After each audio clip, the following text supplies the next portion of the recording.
আসসালামু আলাইকুম। স্বাগতম আপনাদের প্রিয় চ্যানেল রূপন্তী ফ্যামিলি ব্লগে। আশা করি আপনারা সবাই ভালো আছেন।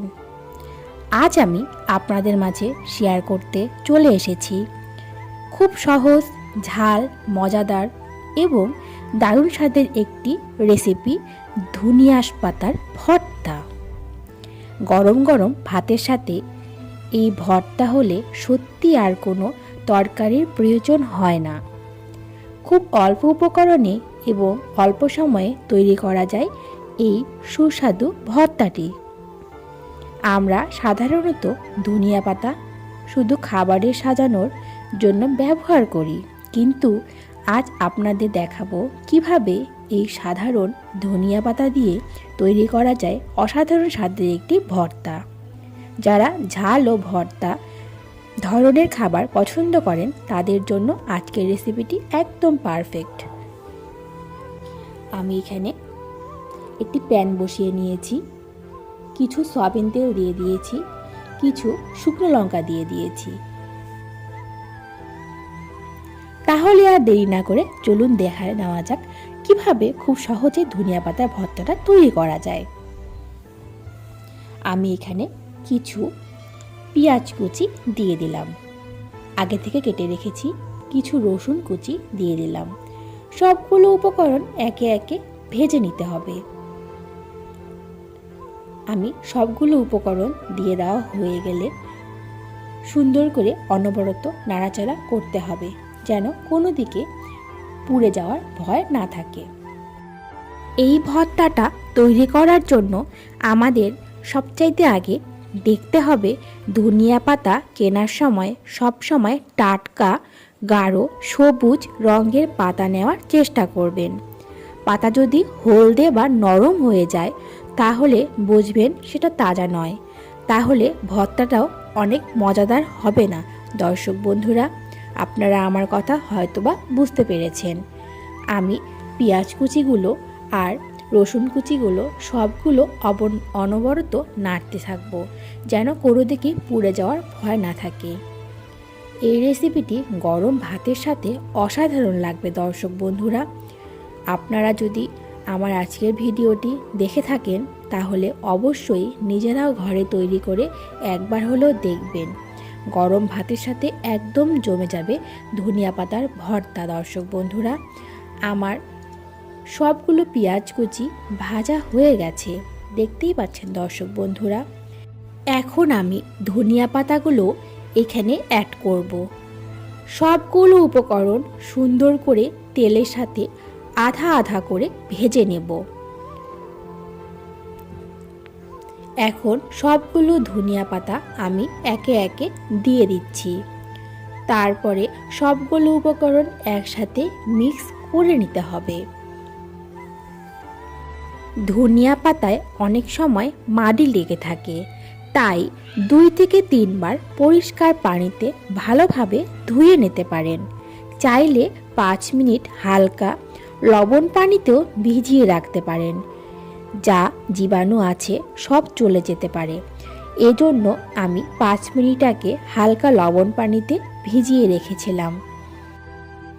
ধনিয়া পাতা বেশি দিন ভালো রাখতে চাইলে ধুয়ে ভালোভাবে পানি ঝরিয়ে টিস্যু পেপারে মুড়ে এয়ারটাইট বক্সে ফ্রিজে রাখতে পারেন। এতে 5 থেকে 7 দিন পর্যন্ত ভালো থাকবে। ধনিয়া পাতা শুধু স্বাদের জন্যই নয়, এটা হজমে সাহায্য করে এবং শরীর ঠান্ডা রাখতেও অনেক উপকারী। তাই নিয়মিত অল্প পরিমাণে ধনিয়া পাতা প্রতিদিন একটু করে হলেও খেতে পারেন। দর্শক বন্ধুরা, অনেকেই শুধু পাতা ব্যবহার করেন, কিন্তু ধনিয়া পাতার নরম ডালটাতেও অনেক স্বাদ থাকে। তাই ভর্তা বা চাটনিতেও ডাঁটাটা ব্যবহার করতে পারেন। দর্শক বন্ধুরা, সবগুলো উপকরণ আমি সুন্দর করে ভেজে নিচ্ছি, তাহলে সব দিকে মশলাগুলো সুন্দর করে একসাথ হয়ে যাবে। দর্শক বন্ধুরা, আপনারা দেখতেই পাচ্ছেন কি সুন্দর হয়ে এসেছে। এখানে একটা ছোট কথা বলে নেই, যারা এখন পর্যন্ত ভিডিওটি দেখছেন কিন্তু এখনও লাইক দেননি, তারা দয়া করে একটি লাইক দিয়ে আমাকে উৎসাহ দিন। আপনাদের একটি লাইকই রূপন্তী ফ্যামিলি ব্লগের জন্য অনেক বড় অনুপ্রেরণা। দর্শক বন্ধুরা, আমি কিছু লবণ দিয়ে দিলাম, স্বাদ মতো লবণ দিয়ে দিয়েছি।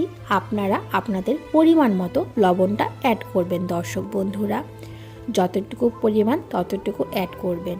আমি সুন্দর করে লবণটা দিয়ে দেওয়া পরে সুন্দর করে নাড়াচাড়া করব, যেন লবণটা সব দিকে লেগে যায়।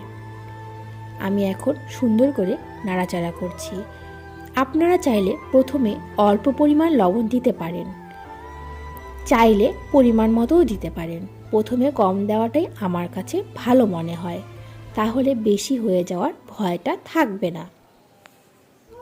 আমি সুন্দর করে সবগুলো উপকরণ নাড়াচাড়া করছি। আজকের ভিডিওটি আপনাদের কাছে কেমন লেগেছে অবশ্যই কমেন্ট করে জানাবেন।